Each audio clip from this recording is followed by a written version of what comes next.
नमस्कार दोस्तों, एक बार फिर से आपका स्वागत है मेरे यूट्यूब चैनल बेस्ट चॉइस पर।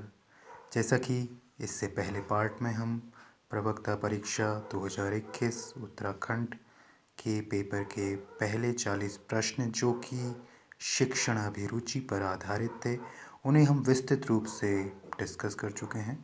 और हमने दूसरे वीडियो में लेकर आए हैं आपके सामने जीएस का पोर्शन, जिसमें कि 35 प्रश्न हैं।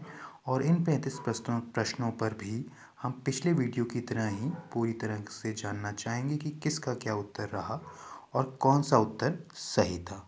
तो देखिए, खंड 2 मेरे पास सेट डी है इस प्रवक्ता परीक्षा का। 41वां प्रश्न है, अंतर्राष्ट्रीय बैडमिंटन संघ ने किस भारतीय बैडमिंटन खिलाड़ी को आई एम बैडमिंटन जागरूकता अभियान हेतु राजदूत बनाया है? तो इसमें बहुत से ऑप्शन हैं। आप देख रहे हैं किदाम्बिनी श्रीकांत, पीवी सिंधु, साइना नेहवाल और अश्विनी पोनप्पा। तो इसमें जो उत्तर सही रहा दोस्तों वो है पीवी सिंधु, जो कि एक जानी मानी हमारी महिला प्लेयर हैं बैडमिंटन की। दूसरा प्रश्न है 42वां, इलेक्ट्रा गोल्ड कप किस खेल से संबंधित है? तो जैसा कि हम लोग जानते हैं कि इलेक्ट्रा गोल्ड कप बहुत ज़्यादा फेमस नाम नहीं है, तो lawn tennis, table tennis, badminton और फुटबॉल में से सभी उत्तर आपको प्रतीत होंगे बिल्कुल जाने सुने से। पर आप देखेंगे कि ये टेबल टेनिस से संबंधित एक खेल है और उसी के क्षेत्र में इलेक्ट्रा गोल्ड कप दिया जाता है। निम्नलिखित में से केंद्र शासित प्रदेश, 43वां प्रश्न कहता है कि राज्यों के विलय हेतु संसद द्वारा दिसंबर 2019 में बिल पारित किया गया। तो यह इसका उत्तर है सी, यानी कि दादरा और नगर हवेली तथा दमन एवं द्वीप को मिलाकर जो है एक केंद्र शासित प्रदेश बना दिया गया है। अब बात करते हैं प्रश्न नंबर 44, जो कहता है कि भारत ने सतीश धवन अंतर्राष्ट्रीय केंद्र श्रीहरिकोटा से किस तिथि को अपने चंद्रयान 2 अंतरिक्ष यान का प्रक्षेपण किया? देखिए, चंद्रयान जो कि बहुत सुर्खियों में रहा था, जिसकी पहली लॉन्चिंग डेट 15 जुलाई थी, जिसको इन्होंने किन्हीं तकनीकी कारणों से चेंज करके 22 जुलाई 2019 को इसका प्रक्षेपण किया गया था श्रीहरिकोटा से। हमारा 44वें प्रश्न के बाद जो 45वां प्रश्न है वो कहता है कि भारतीय सिनेमा में योगदान के लिए दिया जाने वाला सर्वश्रेष्ठ दादा साहेब फाल्के पुरस्कार 2018 का किसे दिया गया? देखिए, सभी चित परिचित नाम हैं, पर इन सब में हम जानते हैं कि हाल ही में जो सुर्खियों में रहे थे श्री अमिताभ बच्चन जी, वो उत्तर भी इसका सही उत्तर रहा है। अगला प्रश्न आता है, श्री सुंदर पिचाई किस कंपनी के मुख्य कार्यकारी अधिकारी सीईओ हैं? तो दोस्तों, वह गूगल एलएलसी के तो हैं ही, साथ में अल्फ़ाबेट इंक के भी जो है सीईओ के पद पर कार्यरत हैं। इसका उत्तर रहेगा डी, यानी कि बी एंड सी दोनों ही। अगला प्रश्न आपके सामने है, संयुक्त राष्ट्र के जलवायु परिवर्तन फ्रेमवर्क के अंतर्गत CPO25 सम्मेलन कहाँ आयोजित हुआ है? तो दोस्तों, इसका उत्तर है 47 का। इसका उत्तर रहेगा मैड्रिड, स्पेन में, जो कि पर्यावरण और जलवायु तथा हम कहते हैं जिसे पृथ्वी सम्मेलन, उन्हीं सब का एक अंग है COP। अगला प्रश्न आता है 48वां, निम्नलिखित में से कौन ओस्लो समझौते से संबंधित है? ओस्लो समझौता जो कि हुआ था इजराइल सरकार और फ़लस्तीन मुक्ति मोर्चा के बीच समझौता। तो इसका उत्तर सही उत्तर रहेगा 48 का सी उत्तर। भारतीय संविधान के अनुच्छेद 243 का संबंध निम्नलिखित में से किससे है? 49वां प्रश्न चल रहा है और हम जानते हैं कि 243वां जो अनुच्छेद है वह पंचायती राज से संबंधित है। पंचायती राज जिसकी नींव रखी गई है 73वें संविधान संशोधन द्वारा 1992 में। अगला प्रश्न आता है, प्रतिवर्ष मानव अधिकार दिवस कब मनाया जाता है? तो दोस्तों, हम जानते हैं कि मानव अधिकार दिवस जो मनाया जाता है वो 10 दिसंबर से मनाया जाना प्रारंभ हुआ है। 51वां प्रश्न कहता है, ओलंपिक मशाल किसका प्रतीक है? आप देख सकते हैं ओलंपिक मशाल जो कि एक निरंतर जलते रहने वाली मशाल है, तो जो निरंतरता का प्रतीक है, इसलिए इसका उत्तर रहेगा 51 का सी। हम अगले प्रश्न की ओर बढ़ते हैं। हमारा 52वां प्रश्न कहता है, यदि माता पिता दोनों का रक्त समूह AB पॉजिटिव हो तो उनके बच्चों में रक्त समूह हो सकता है। देखिए सीधी सी बात है कि जब AB पॉजिटिव दोनों ही रक्त समूह हैं तो इसमें केवल O के होने की संभावना समाप्त हो जाती है। तो इन विकल्पों में से जो सबसे बेहतर उत्तर रहेगा वो AB पॉजिटिव, A पॉजिटिव तथा B पॉजिटिव हो सकते हैं। 52 का C उत्तर रहेगा। अगला प्रश्न आता है, लोहे में जंग लगने से बचाने के लिए जिंक की परत चढ़ाई जाती है। हम जानते हैं कि लोहे को जंग से बचाने के लिए किसकी परत चढ़ाई जाती है? जिंक की परत चढ़ाई जाती है। इस प्रक्रिया को क्या कहते हैं? तो 53 का ए उत्तर रहेगा कि इस प्रक्रिया को गैल्वेनीकरण, इंग्लिश में गैल्वेनाइजेशन की प्रक्रिया कहते हैं। अगला प्रश्न है जो कि आयोग द्वारा अक्सर पूछा जाता है, प्रकाश वर्ष किस भौतिक राशि की इकाई है? तो दोस्तों प्रकाश वर्ष दूरी की इकाई है। ये ग्रहों के बीच की दूरी विशेष रूप से नापने के लिए इस इकाई का इस्तेमाल किया जाता है। अगला प्रश्न है, सोलर सेल सौर ऊर्जा की किस ऊर्जा के रूप में परिवर्तन करता है? हम जानते हैं सोलर ऊर्जा का हम आजकल अपने घरों में विद्युतीकरण के लिए उपयोग करते हैं। तो 55 का जो उत्तर रहेगा वो रहेगा डी, यानी कि वैद्युत ऊर्जा के रूप में सोलर सेल सौर ऊर्जा का उपयोग किया जाता है। अगला प्रश्न है 56वां, जो कहता है कि रक्त में पाए जाने वाली कणिकाएं जिनका संबंध रोग प्रतिरोधक क्षमता से है। तो हम सभी जानते हैं, जिसे हम कक्षा 9-10 में पढ़ते आ रहे हैं, कि 56 का जो प्रश्न का उत्तर रहेगा वो बी रहेगा कि श्वेत रक्त कणिकाएं ही हैं जिनके द्वारा रोग प्रतिरोधक क्षमता का विकास किया जा सकता है। अगला प्रश्न है 57वां, जो कहता है टीकाकरण किसने शुरू किया?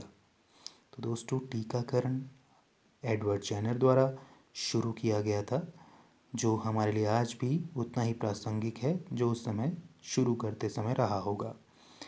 58वां प्रश्न कहता है, वाहनों में पीछे का ट्रैफिक देखने के लिए किस प्रकार का दर्पण प्रयोग में लाया जाता है? तो दोस्तों वाहनों में पीछे का ट्रैफिक देखने के लिए उत्तल दर्पण का प्रयोग किया जाता है। उत्तल दर्पण हमारे लिए बहुत आवश्यक है क्योंकि ये न केवल चीज़ों को दिखाता है बल्कि उनका बड़ा प्रतिबिंब सामने प्रस्तुत करता है। 59वां प्रश्न आपके सामने, एक लुढ़कती हुई गेंद कुछ दूर जाकर रुक जाती है, यह क्यों रुक जाती है? इसका उत्तर है सी, यानी कि घर्षण बल के कारण। यदि घर्षण बल ना हो तो ये माना जाता है कि यह निरंतर अपनी गति में विद्यमान रहती। 60वां प्रश्न पूछता है कि वर्ष 2019 का साहित्य के लिए नोबेल पुरस्कार किसे दिया गया? तो दोस्तों नोबेल प्राइज़ जो कि शांति के क्षेत्र में भी दिया जाता है, विज्ञान के क्षेत्र में भी दिया जाता है और साहित्य के क्षेत्र में भी दिया जाता है।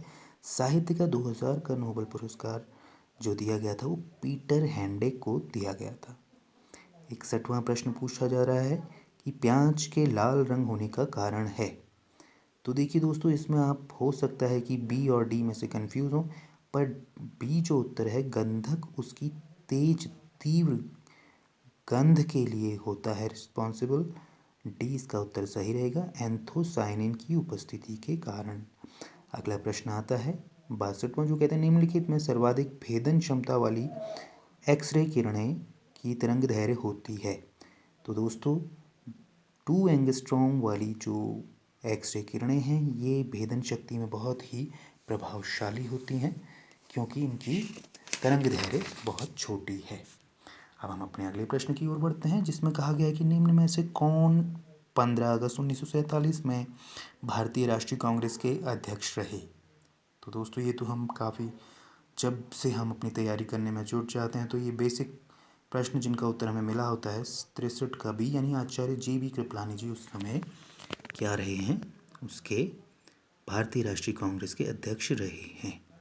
अगला प्रश्न है 64वां, जो कहते हैं 2011 की जनगणना के अनुसार निम्नलिखित राज्यों में से किसमें अनुसूचित जनजातियों की जनसंख्या का प्रतिशत उसके कुल जनसंख्या के प्रतिशत के हिसाब से न्यूनतम है?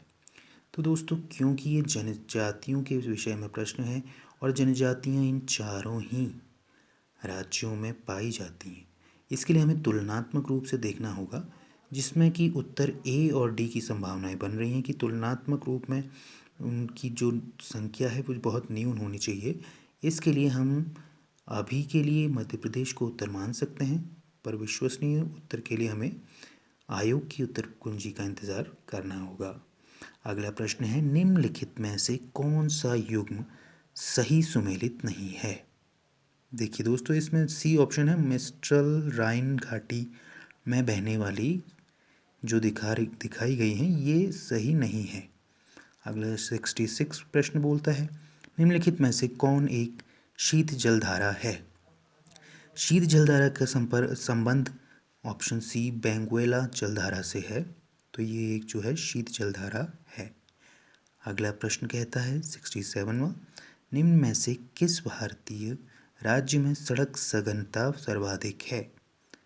क्योंकि केरल एक छोटा इनकी तुलना में राज्य है और एक छोटे राज्य में जब सड़कें गुजरती हैं तो सघन अधिक हो जाने के कारण 67 का उत्तर रहेगा डी। अब 68वां प्रश्न बोलता है, मैसाबी श्रेणी निम्न में से किस खनिज से संबंधित है? मैसाबी श्रेणी दोस्तों लौह अयस्क के लिए फेमस है। डागर बैंक जो एक महत्वपूर्ण मत्स्य क्षेत्र जाना जाता है किस सागर में स्थित है? डागर बैंक हम सभी जानते हैं कि उत्तर सागर में स्थित एक क्षेत्र है। और अगला प्रश्न कहता है, निम्नलिखित में से कौन सा कोयला सर्वश्रेष्ठ प्रकार का है? देखिए दोस्तों, कोयला सर्वश्रेष्ठ प्रकार का होने के लिए उसके पास निम्न आधार होने चाहिए। एक तो उसकी उच्च कैलोरीफिक माप हो, दूसरा उसके द्वारा उत्पन्न होने वाला जो ऐश है वो सबसे कम मात्रा में हो। इन क्वालिटीज़ को फुलफ़िल करता है उत्तर डी यानी एंथ्रासाइट। अगला प्रश्न है 71वां जो कहता है कि 1950 के भारतीय संविधान के भाग सी में कितने राज्य थे? देखिए दोस्तों, जो भारतीय संविधान बना 1950 में तो उस समय सी वाले खंड में 10 यानी कि 71 का उत्तर भी सी ही है, यानी कि 10 राज्य उस समय इसमें सम्मिलित थे। 72वां प्रश्न कहता है, भारतीय संविधान एक राष्ट्र का सितंभ लिखा है, स्तंभ नामक पुस्तक को किसने लिखा है? चूंकि ये हिंदी में लिखा हुआ महसूस हो रहा है, पर इसका वास्तव में जो उत्तर है वो 72 का भी है। ग्रेन विले ऑस्टिन ने इस पुस्तक को लिखा है। 73वां प्रश्न कहता है, नाना घाट अभिलेख निम्न में से किस शासक के विषय में विस्तृत जानकारी प्रदान करते हैं? अपने चित परिचित अंदाज में यूकेपीएससी ने कुछ प्रश्न काफ़ी गहराई वाले दिए हैं, तो इसका सीधा उत्तर है शीतकर्णी प्रथम इससे संबंधित अभिलेख है। गुरिल्ला युद्ध प्रणाली के संबंध में शिवाजी का अग्रगामी किसे माना जाता है? अग्रगामी का मतलब होता है दोस्तों कि उस परंपरा को आगे जिसने अपनाया। तो इसका जो 74वां प्रश्न है उसका उत्तर है मलिक अंबर ने इसको अपनाया था। इंडिया विंस फ्रीडम के लेखक कौन हैं? इंडिया विंस फ्रीडम के लेखक हम जानते हैं कि मौलाना अबुल कलाम आज़ाद जी इसके लेखक हैं। तो ये जो खंड में आए हुए प्रश्न थे 35, उन 35 प्रश्नों पे हमने उत्तर जाने, और अगली ही जो श्रृंखला है उसमें हम इसके आने वाले जो उत्तराखंड के प्रश्न हैं उनका उत्तर आपके सामने लेकर आएंगे। आपसे उम्मीद है कि आप हमारे YouTube channel best choice #study point को लाइक करेंगे, सब्सक्राइब करेंगे, और इसी तरह आप अपना लगाव हमारे चैनल से बनाए रखेंगे। धन्यवाद।